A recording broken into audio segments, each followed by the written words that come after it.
जिसने team India को लड़ना सिखाया, ईंट का जवाब पत्थर से देना बतलाया, जिसकी कप्तानी में घर के शेर बाहर भी लेते थे पंगा और करते थे ढेर।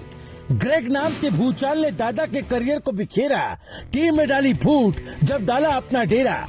फिर एक एड ने बदली सौरव की तकदीर, टीम में मजबूती से की वापसी, बने शूरवीर।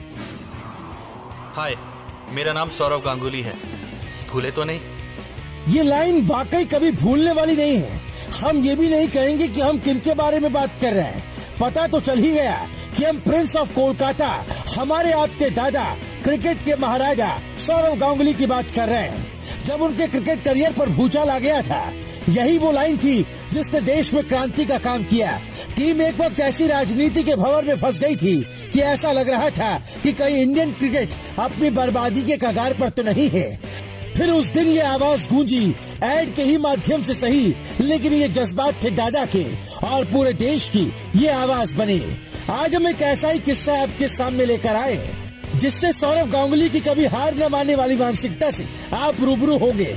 हमारे इस किस्से की शुरुआत साल 2005 से होती है, जब टीम इंडिया एक अहम बदलाव से गुजर रही थी। जॉन राइट ने टीम इंडिया के कोच पद से इस्तीफा दे दिया था। हालांकि उस वक्त तक टीम इंडिया दादा के अंदर घर के शेर नहीं रह गई थी, बाहर भी जाकर दहाड़ना और शिकार करना जानती थी। इसी बीच कोच के तौर पर ग्रेग चैपल का नाम आया। दूसरी तरफ उनकी ही कद के कपिल देव का नाम था। गांगुली यहाँ चूक कर बैठे और यहाँ से ही उनके करियर के दूसरी पटकथा शुरू होने लगी।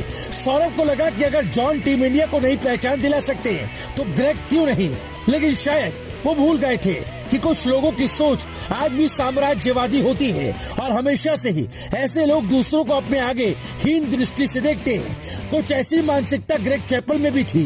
भले ही वो ऑस्ट्रेलिया के दिग्गज क्रिकेटर रहे हो, लेकिन इसका कोच से कुछ लेना देना नहीं होता। बस यही एक गलती और फिर गांगुली के भस्मासुर साबित हुए ग्रेग चैपल।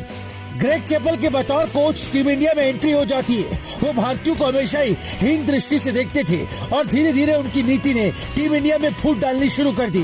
जब तक गांगुली को उनके तरीके समझ में आए, तब तक चैपल ने उन्हीं के खिलाफ ऐसा माहौल तैयार कर दिया था कि साल 2005 में जिम्बाब्वे में होने वाली ट्रायंगुलर सीरीज से पहले ही सौरव गांगुली को टीम से बाहर कर दिया गया। सौरव गांगुली के आंखों के सामने उनका संसार उजड़ने लगा। टीम इंडिया ने तो उनसे मुंह मोड़ लिया था और अब धीरे धीरे स्पॉन्सर्स भी उन्हें आंख दिखाने लगे थे। कल तक जो उनके अपने थे वो भी उनसे मिलने से पहले सोचते थे। दादा के समर्थकों की कोई कमी नहीं थी और शुरू में उन्होंने उनके हटाए जाने पर तांडव मचा दिया था, लेकिन धीरे धीरे सब ठंडा पड़ गया। कहते हैं ना, सब दिन होत ना एक समाना। देखते ही देखते एक ही साल में सारा खेल पलट गया। ग्रेग चैपल सबकी आंखों के नासूर बनते जा रहे थे और गेहूं के साथ घुन की तरह राहुल द्रविड़ को भी पिसना पड़ा, क्योंकि तब वो बेशक बेहतरीन खिलाड़ी थे लेकिन उतने कमाल कप्तान नहीं थे। इस बीच टीम में वापसी के लिए जूझ रहे और खुद से लड़ रहे सौरव के पास फोन की घंटी बजती है। पेप्सी के सीईओ का कॉल आया और ये कॉल यूं ही नहीं आया था। उस समय पेप्सी के सिर पर मानो मंदी की तलवार लटकी हुई थी। पेप्सी ने भारतीय मार्केट पर लगभग कब्जा कर लिया था। बॉलीवुड सितारों के बाद ये दिल मांगे मोर, ओए बबली जैसे ऐड को लोग कैसे भूल सकते। पेप्सी जिस वक्त तूफान पर थी, तब उसका चेहरा सौरव गांगुली ही हुआ करते थे। इस ऐड के जरिए गांगुली की आवाज लोगों के घर घर तक पहुंच गई, लेकिन उसी समय आरोप लगे कि पेप्सी में कीटनाशक की मात्रा जरूरत से कहीं ज्यादा है, जिस वजह से एफसीआई और एक्टिविस्ट मंडली हाथ धोकर उसके पीछे पड़ गई और कुछ राज्यों में इसे बैन करने की मांग तक की गई। सौरव गांगुली को पेप्सी के सीईओ का फोन आया और उनसे पेप्सी का ऐड करने के लिए कहा गया। ये अपने आप में काफी बड़ा रिस्क था, क्योंकि दादा टीम से बाहर थे और उनसे ऐड करवाना यानी घाटे का सौदा करना था।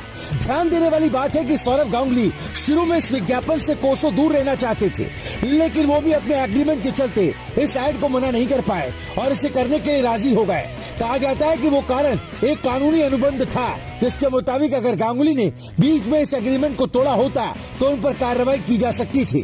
खैर, पेप्सी के इस ऐड को शूट किया। उस ऐड की पहली लाइन थी, मेरा नाम सौरव गांगुली है, भूले तो नहीं।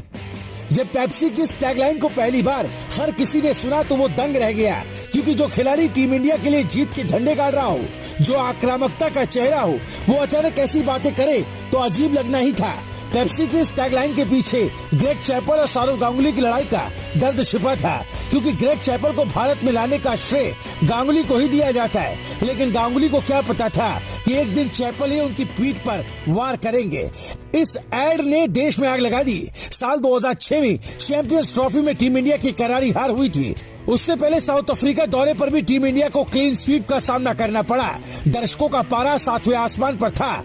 फिर क्या था, दादा के इस एड ने आग में पेट्रोल का काम कर दिया। भारी दबाव में सौरव को दक्षिण अफ्रीका के खिलाफ सीरीज में शामिल किया गया। ये दादा के करियर की सबसे शानदार वापसी साबित हुई। यहाँ से दादा फिर रुके नहीं। एक वक्त आया अपने गुमान में चूर। ग्रेग चैपल ने भारतीय सांसद और संसद पर टिप्पणी कर दी। ये आग इतनी बड़ी कि खुद ग्रेग ही अपनी लगाई आग में झुलस बैठे। और वो दिन भी आ गया जब उन्हें टीम इंडिया के कोच पद को अलविदा कहना पड़ा। दादा को वो इज्जत बख्शी गई जिसके वो हकदार थे।